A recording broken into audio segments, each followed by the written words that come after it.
And we welcome you back to the Talk Shop in Studio 255. I'm Eric Henderson, and the Candidate Awareness Tour 2026 is rolling on here as we approach August 18th. That's the primary for Wyoming, and early voting begins July 21st, and that is going to mean Albany County Commissioner race candidates vying for your votes. We want to send you to the polls the most informed possible. The best vote is an informed vote, and we have in Studio 255 this morning Pete Gosar, current county commissioner for Albany County. And Pete, welcome to the program. Eric, good morning. What a great opportunity. Thanks for having me. And you're outside this morning and you realize why you live in Albany County. What a beautiful morning. So thanks for having me here. It's really good to have candidates who show up, and I appreciate you being one of those. You did so earlier in the Talk Shop history. 10 years we celebrate this year in 93.5's 25th year of operation, in America's 250th year of celebration. What's the county doing for the 250th celebration this year? Well, we've got a bunch of stuff going on, and people will, if they go by the courthouse, they'll see that World War I memorial. We shined it up, and later rethought it. It's a fantastic. They should go take a look. Time had encrusted over some of the names, and now they're pulled back out to remember their sacrifice. And there'll be events all throughout the county over the years. And I really do appreciate, 10 years for you, 25 for Coca, 250 for the country. There's some symmetry there. So thanks. It's great to be here. It's also a wonderful time because in an election year, the citizens have a greater feeling of influence and that they matter. And you're big on community, building community. How are you going to celebrate with building community in Albany County this year? Well, I think if people are familiar with how I run for election, I'm pretty old school. I think you go out and you campaign, and you're a commissioner just like you're a campaigner. So if you work hard and you listen to folks, I think that carries over to being a commissioner. I'm always available. I'll always answer phone calls. I'll always answer emails. I don't have all the answers, and I'll tell you up front many times when I don't know what I'm talking about, and I'll go get the answers. And I think that's important. It's about trust. It's about relationships. So much more gets done when you can work with folks. And even if you disagree, sometimes as a commissioner, you have to tell people no, and that's not a nice thing to have to tell people, and it's obviously not a nice thing to hear.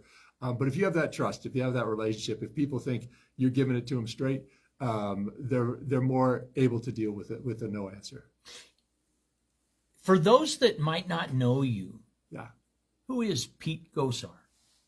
Well, I'm just a guy who loves this community, born and raised in Wyoming, came here to the university, and then left for a little while. And I remember coming back 18 years ago it was, and I thought I'd be in Albany County. I was working out of Denver, but I could live in Laramie. I knew I could live in Laramie. Denver was a bit big. And I thought, well, I'll just be here for one more year. I knew my life was transitioning. And then I looked around and I thought, look at this community, right? They care about each other. They have really amazing investments in each other. Where places won't invest in their library, we'll build a rec center. And I think that's really important. And I think about all the nonprofit agencies that I get the great pleasure to work with, the Soup Kitchen and Interfaith and Safe Project, all to help people in our community. And I think that really carries over, and it's a reason I live here. You are running for re-election. And what inspires you to carry forward as a person who's done the job, looking to continue doing the job? What drives you to do that? Well, I think there's more to do. I think about all the things that we can get done working together as a commission, but also with the city. I'm very proud of trying to build bridges with the city. I remember when I first came in as a commissioner, we had this decades-long tension, dust up over the detention center. And that was just, for me, a nonsensical thing, right? It had to be done. It had to work. So you just roll up your sleeves, say hi to the next person, grab a cup of coffee, and say, how do we get this done? What makes sense for both the city and the county? Because in the end, we're working for everybody, right? 80% of the county lives in the city, right? And so how do we get the detention center worked out? And what took less than had 20 years in the making. I think with Sheriff Applehans and some other folks, took 6 months to get done, and that was a really important thing. I heard about some negotiations that began as far back as perhaps August 2025, maybe even before that, with respect to the penny tax recently passed May 5th of 2026, continuing on since 1987. There was some negotiation that happened between the city and Rock River and the county.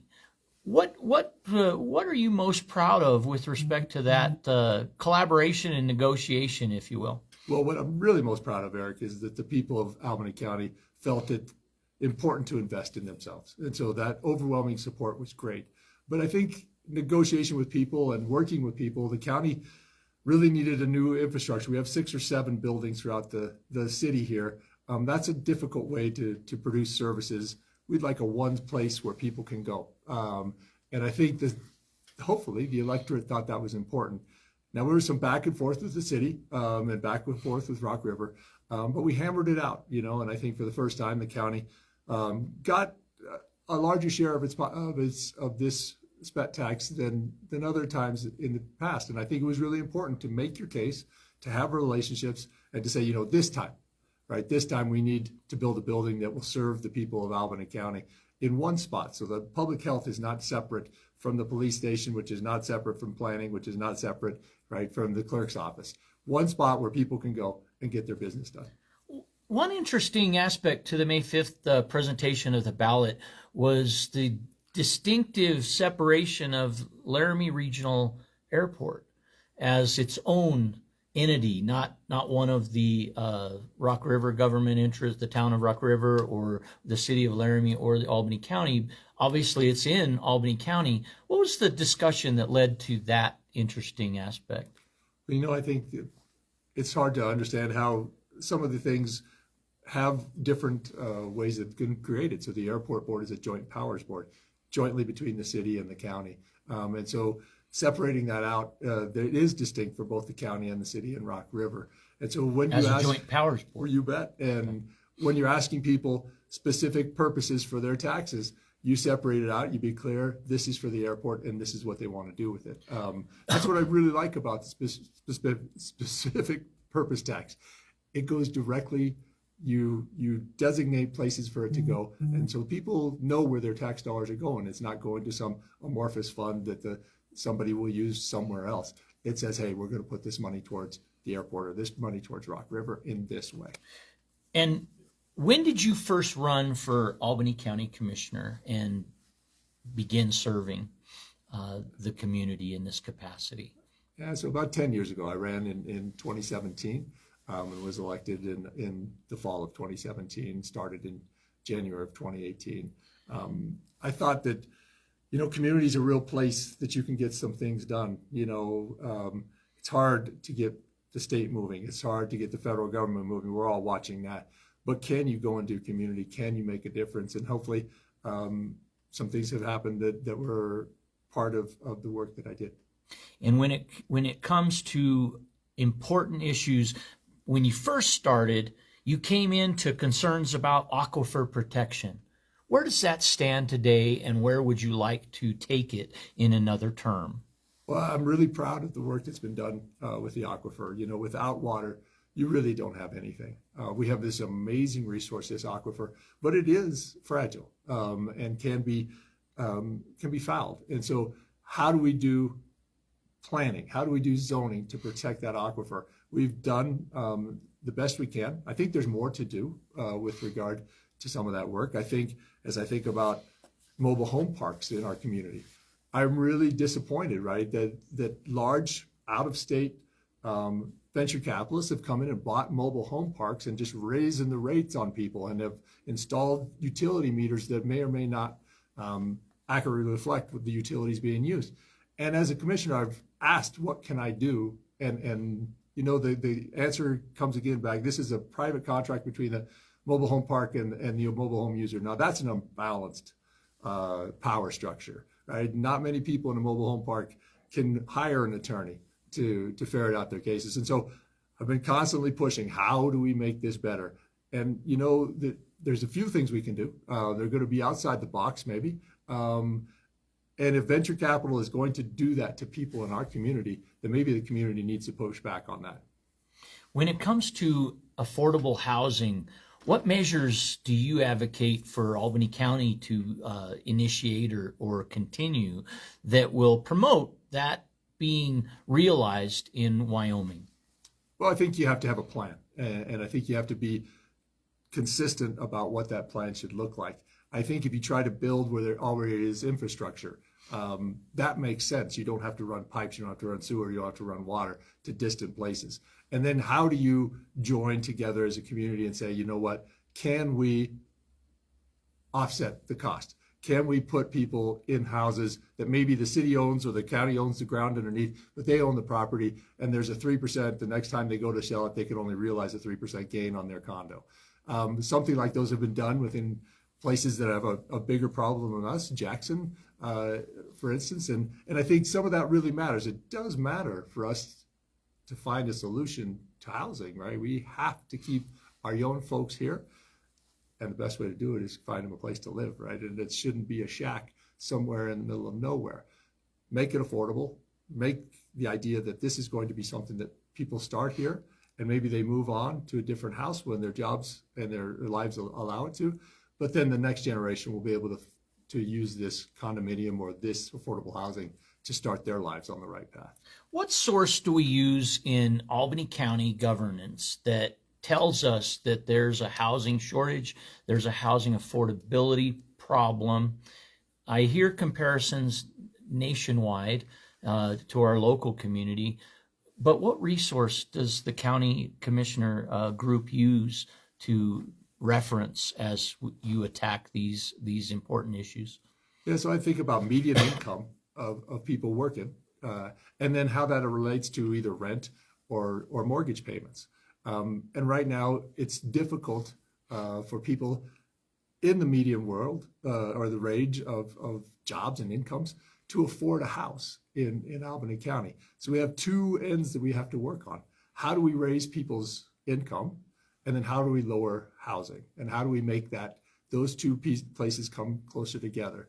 Those are the statistics I use. I mean, I think days on the market and all that stuff, those are interesting and fun, right, to think about. And maybe they color the marks. In the real estate industry itself. Yeah. But I think about, can people afford it and why they can't? And I think we need to work on raising people's wages here.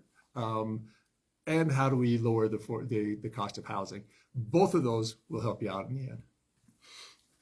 What do you use as the criteria as a Albany County Commissioner, obviously viewing and witnessing city of Laramie operations and decisions, be it annexation or others? Where do you draw the line and respect the governance of city of Laramie versus take into account a role as a commissioner in making comment or referencing or having dialogue with city? What's that city-county relationship barrier for you? What are your lines of that guide you in dealing with day-to-day governance? You know, we both are governed by statute, and so you have to have fidelity to statute. But beyond that, where do you get wins, right? And where does it serve the people of Albany County? And those, I think, are built with relationships. So I feel like I have good working relationships with all of the people on the city council. And we might have differences of opinion.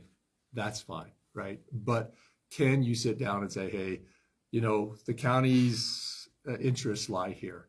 We see where your interests lie. The long-range growth area plan was a perfect example of that. You know, the mile ring outside the city. If Laramie continues to grow, we have to think that will need to be part of the city one day.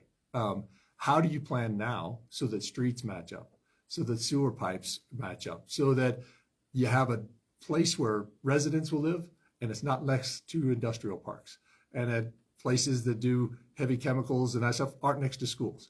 And that takes place right now for 20, 30 years in the future. And so how do you think about it And then how do you leverage it with people in the relationship? Say, hey, I know you're a member of the city council and you have a different set of ideas. Where can we meet? Right? What makes sense for the people of Albany County, for the people of the city of Laramie?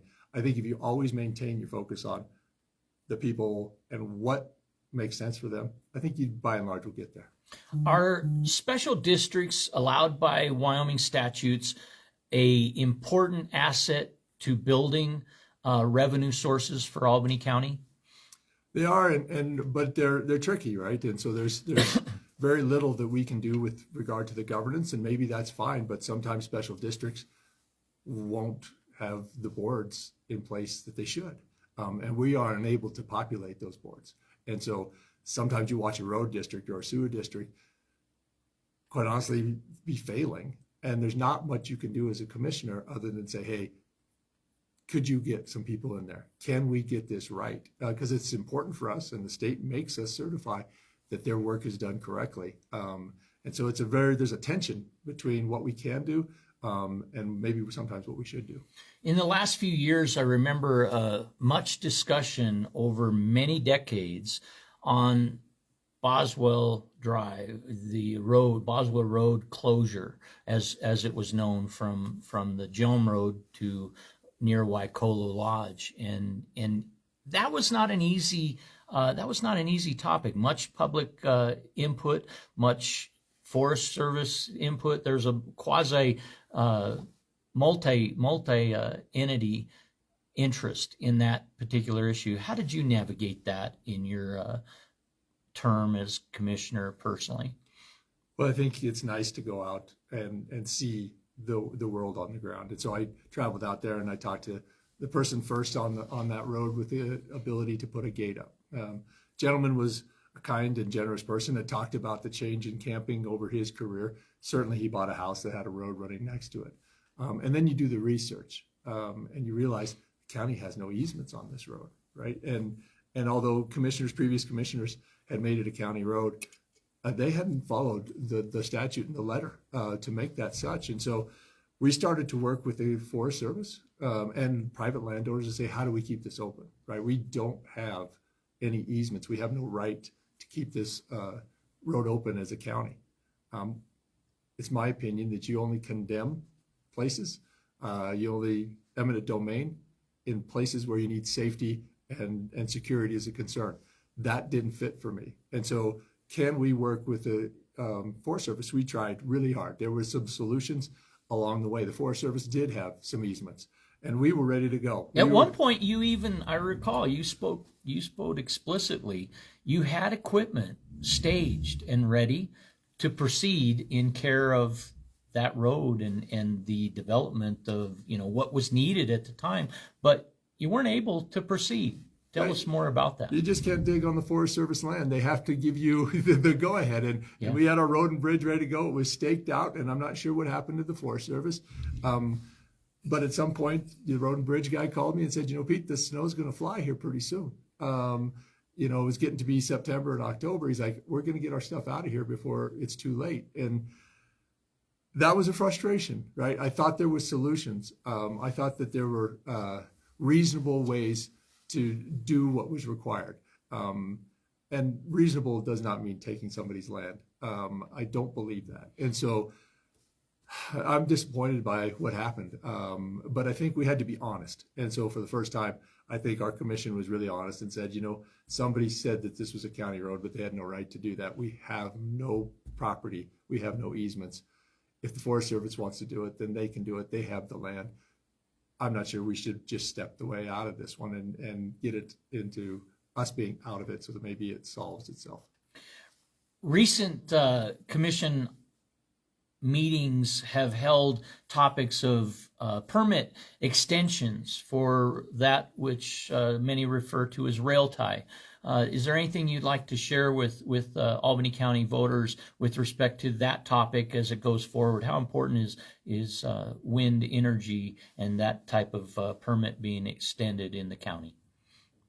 Yeah, I think so. Two parts to that question. It's incredibly important.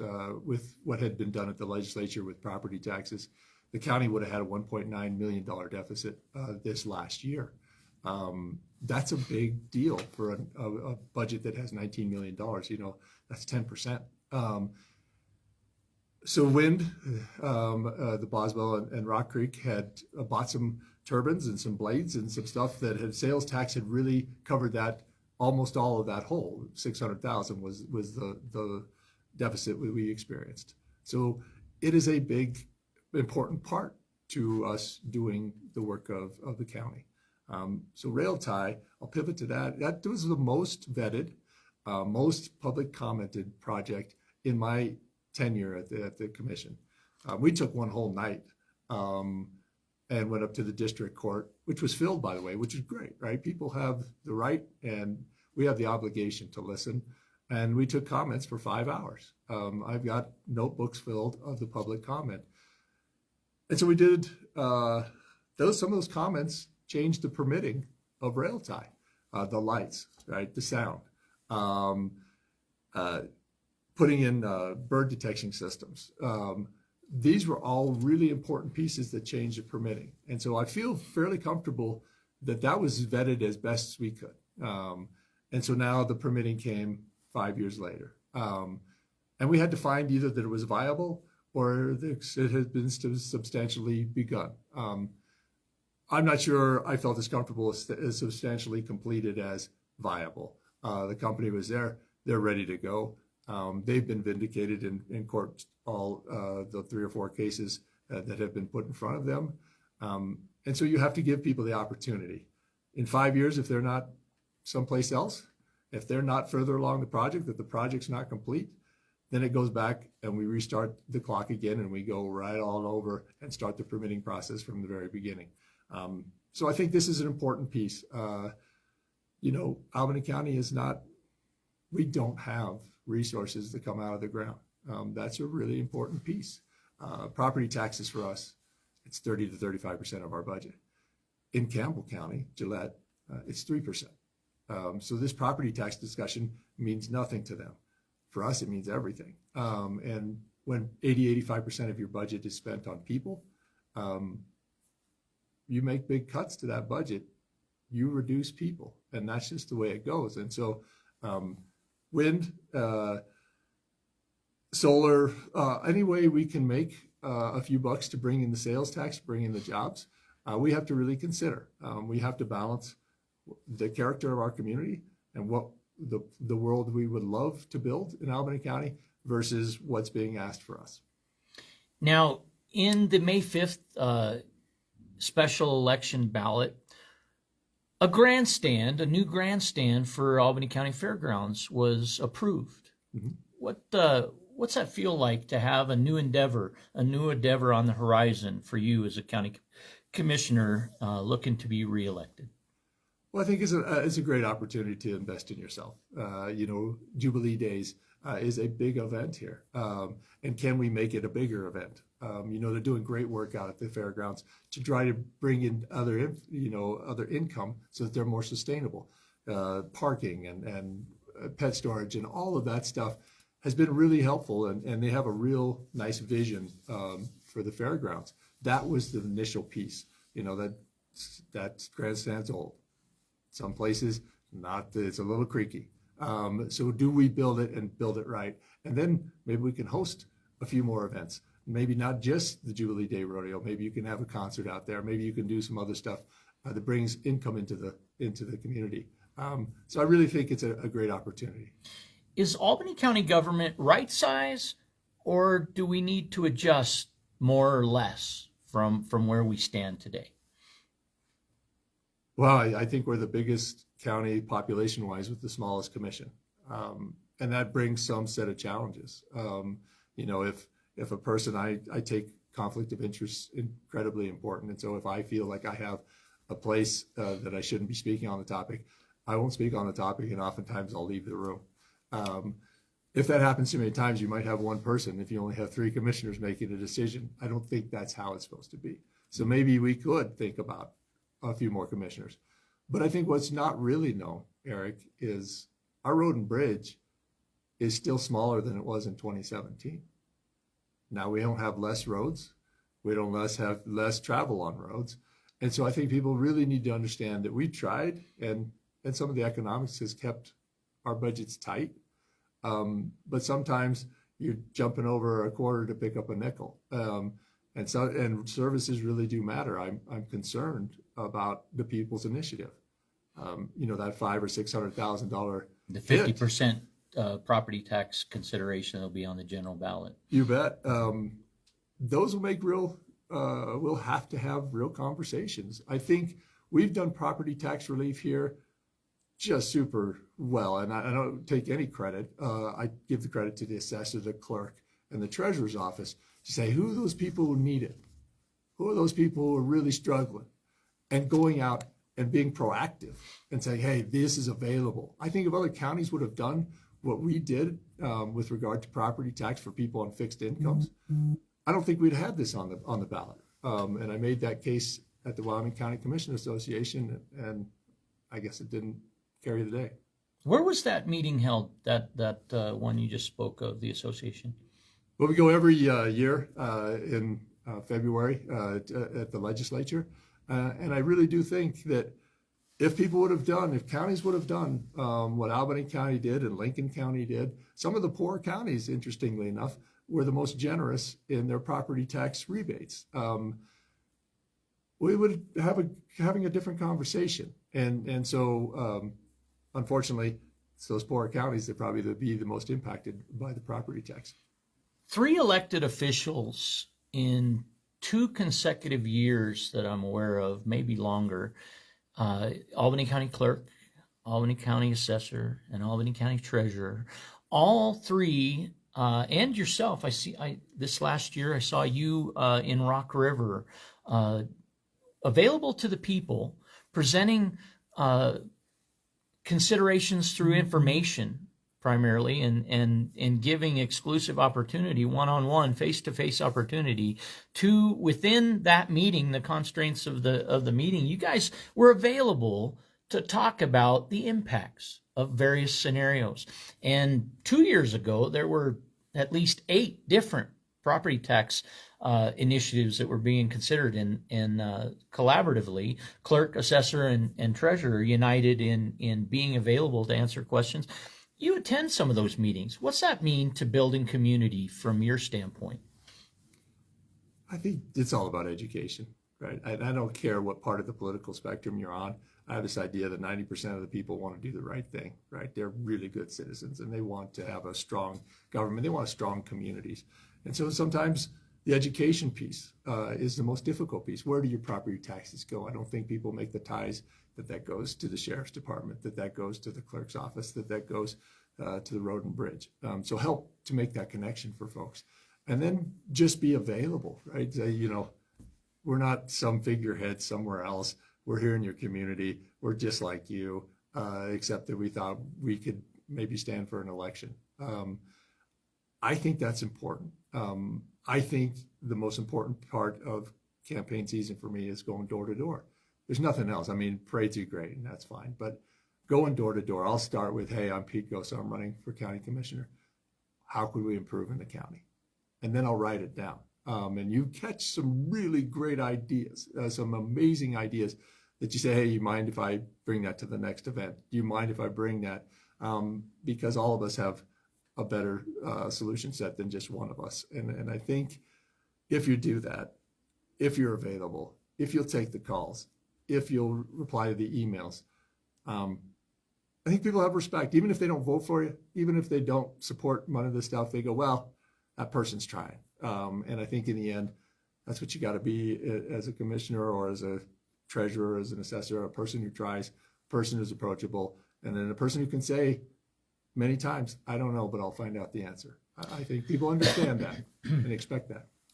At many meetings, at least several that I can recall, you have presented a investment and return on investment parallel for people, and for every dollar we get 16 times that in value and stuff. Share that with the audience if you don't mind, if you can take yourself back in time and connect with what I'm talking about. You do that parallel as explicitly as anybody I've known. And I think it's important for people to hear it from you directly. And this is an opportunity with many viewers, many shares on the Talk Shop to do that and spread that word, because it's a great formula that you put forward. And I have a follow-up question on that. Yeah, thank you for the question. I really do believe the community that we have is the community we want to have, the community that we will invest in. And so I'll steal this from Bob at ARC Services. It's like, what community you want? Do you want a community that cares for people with developmental disabilities who have meaningful lives? Then you need to invest in it. Albany County has been great about it. That's the reason I live here. I'm certain of it. And I think we have to invest in ourselves. I think about community solutions to healthcare, community solutions to housing, community solutions to energy systems, because the answers are here. The expertise is here. How do we ask people to get uncomfortable and help us, right? How do we? I think it was really important to put solar panels on the roof of the courthouse and the IT building and out at SARS. You know, the return on investment is 17 years at current rates. Well, as the rates go up, years come off all of a sudden. And now you lock in your rates of electricity at the time when you bought it. And so I think it's important to think about investments, not only in energy systems, but in social services. You know, the Soup Kitchen does an amazing job for this community.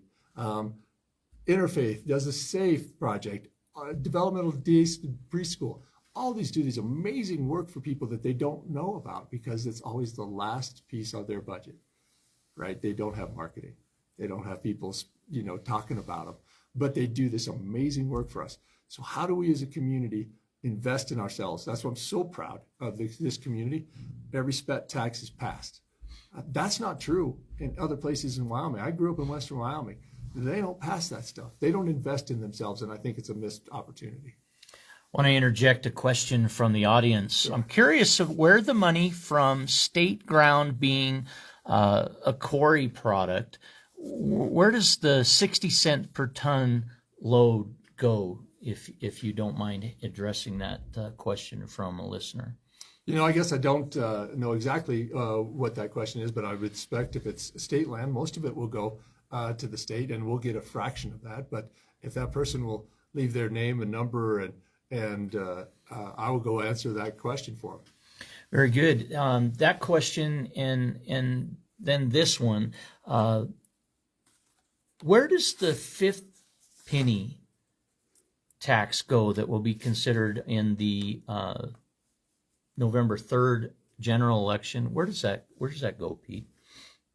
So it goes to county and city operations and places like social services. So that funds salaries and some of that stuff? It's not necessarily salaries, but services that we can offer. So we have a community partners granting program from the 5th cent that goes to the nonprofits in our community. 37 groups and organizations that applied this year alone. Yeah, and just amazing organizations. Thousands and thousands of people helped, but hundreds and hundreds of people employed in those industries here. And I think that's sometimes missed. Social service agencies are a large employer. Got to be top 10 in Albany County. And so how do we take that money and invest in ourselves? How do we invest in people? How do we invest in little kids so that they can have something to eat, get trained, so that the next great idea, the cancer diagnosis or the cancer cure might be in Linford Elementary this morning. And how do we get them so that they feel comfortable, that they get the best education possible, that they're not hungry, that they're sheltered, and so that they can show the world how amazing of a person they are. And I think I don't sell Albany County short. I think we have the solutions to a lot of the world and this country's problems. So let's invest in ourselves and let's find it out. My last two questions. First, education. Where is Albany County School District within Albany County stand in status for a better tomorrow from your perspective as commissioner? And I know that the school district is kind of its own body within, but it's still part of the fabric of Albany County. Well, it's an important part of the fabric of Albany County. I think to do a great job. they could always improve. I started my career as a high school history teacher. And so I have such regard for the people who do that job and do it well. You have to be skilled. You have to be talented to meet people where they are. Some of the people who come into your class will be language learners. Some of them will be tactile learners. Some will be visual learners. And you have to understand that within a few days and then tailor the information if you're doing a really good job. And then you have to make it exciting. Somewhere along the line, we have every little kid runs into school as a kindergartner. And sometimes we have to pull them in by a truck and a winch, right, at high school. Somewhere along the line, we need to make that love of learning continue, right, to make it exciting. Because I just really do think if you stop learning, you stop living and you stop improving. And it gets to be a real dull and dark world. So how do we continue the learning and how do we invest in the schools? I think it's important. I think it's more that could be done. I think they do a great job, and it's a hard job. Albany County School District recently sold interest in Old Slade School elementary property to the city of Laramie. And that is cited for resident housing and residence. Is that divesting of public land and therefore commercializing it, potentially having that housing potentially go to BlackRock or Vanguard, or do you think that there's a better vision, more control, and we will do it more locally with maybe single families benefiting, be it apartments or single family resident housing types? Well, I'd hope that the financing was done locally. I think we have the ability here. I don't know. I'm not in the inner workings of that conversation, but I do think, Slade, I have great memories of student teaching at Slade and substitute teaching there. My niece and nephew went to Slade. It's great. That old building was so super cool. But that's a great spot, right? All the infrastructure is around to make a bunch of affordable housing in a neighborhood and keep the neighborhood to be vibrant. And so I hope it doesn't go to BlackRock. I hope it doesn't go to Morgan Stanley. I hope there's other entities locally that will do the financing of that. But I think it's an important partnership to say, hey, housing's important to the school districts, important to the city, is important to the county. How do we make smart choices? How do we get the most, use the places that are already open, already surrounded by infrastructure to make good investments? And this is hopefully will be one of those really good investments people look back on and go, that was a turning point, right? They did a really smart thing. Got rid of a building that needed to come down, and then made something creative and interesting and useful for the community. With respect to healthcare, what's Albany County do with respect to increasing the availability of affordable healthcare? Well, I think if people look, our hospital does really well. Multiple $20 million a year profits, right? They have a duty to invest in the community. I sat on the hospital board for a few years, and I think there's more to be done. I really do think that this is one where the community has enough resources to have a really creative solution. There are people pushing the envelope on healthcare with home visits, mobile visits. For instance, in Costa Rica, they make sure the kids brush their teeth at school every day after lunch. And somebody supplies the toothbrush and sometimes supplies the toothpaste, and the teachers are trained. And so at least one time a day, that kid brushes their teeth. And that's an important piece of primary care. And, your health is impacted by that. So can you think differently? Can you get people out into the community? There's a huge opportunity with community health workers, embedded people in communities who walk around and say, hey, Mrs. So-and-so, did you take your prescription meds today? Let's go for a walk, right? Because that's healthcare. Community connection is healthcare. Checking in on folks before it becomes an emergency situation. That's really smart, because you keep somebody out of the emergency room who can't pay. Not only have you improved their life, but you've improved the bottom line of a healthcare system. And so we need to think more globally, more community-wide on how to make healthcare systems, energy systems, education systems more broad-based, with more people in the game. Pete Gosar, our guest today on the Talk Shop, the Candidate Awareness Tour, ongoing now through November 3rd. And with people who show up, we have a unique opportunity to make people more aware, go to the polls the best informed possible. Was there anything that we didn't ask, you prepared to have asked, that you want to make sure we don't leave untouched before we close our segment together? No, Eric, thank you so much for the opportunity. As you understand, I'm not a versed candidate. I'm not going to talk in platitudes. I believe in solution-based governance. And so when people bring an issue to me, I usually follow up with, what would you solve it?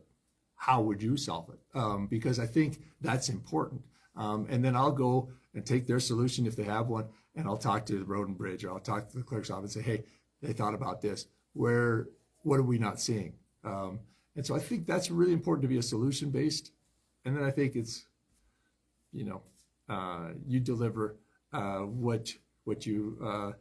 how you campaign is how you govern. And so if you're out meeting people at their doors and you're working hard, that's how you govern. And if you're not, that's also how you govern. And I think people really need to understand, they need to expect more from people. They need to expect them to pick up their phone. And if not, then maybe they shouldn't be a commissioner. Maybe they shouldn't be on the city council. And I think that's really important. And with respect to your campaign, how do people best reach you through the campaign period?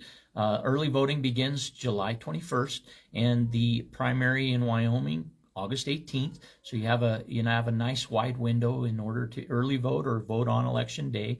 But in between now and those important dates coming up, how do people best find out more detail, more information about Pete Gosar? You can go onto Facebook with Gosar for Commissioner, PeteGosar@gmail.com, 307-760-3219 is my cell number. Any of those and all of those are ways to get a hold of me, and I really do appreciate it. And then, if you happen to be home on an afternoon or an evening, and you answer the door, we'll meet. That I know. Thank you, Eric. Pete Gosar, today's guest in the Candidate Awareness Tour 2026 operation to send you to the polls, the best informed. The best vote is an informed vote, and it's open, this opportunity is open to all candidates, all races, all levels of government, be it local, county, state, or federal. We welcome the conversation here on the Talk Shop. The campaign trail runs through our classroom. We appreciate you listening.